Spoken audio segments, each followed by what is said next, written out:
In today's video, I am going to teach you how to export from Miro to Figma.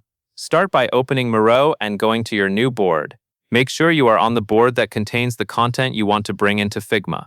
It helps to zoom out for a moment so you can see what is on the canvas and confirm you are working in the right place. Next, locate the board sharing settings.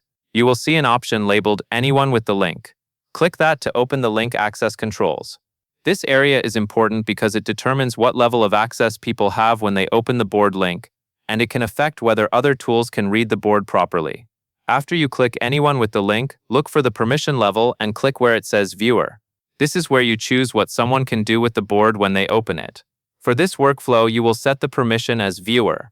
This keeps the board viewable through the link without giving editing permissions, which is a good default when you are preparing content to move into another tool. Now switch over to Figma. Go to the place where you want the imported file to live, such as your team space or project area. In the top area of the interface, click Create. This opens the options for starting something new in Figma. From the Create options, choose Import. This will open the import flow so you can bring in external content. Keep this window ready because you are about to select the content you want to export from Miro. Go back to your Miro board. Use the Highlight tool and click to highlight the content you want to export.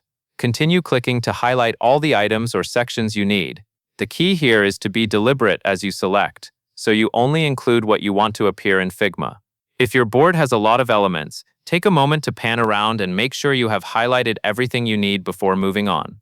Once your content is highlighted, return to Figma and complete the import using the Import option you opened.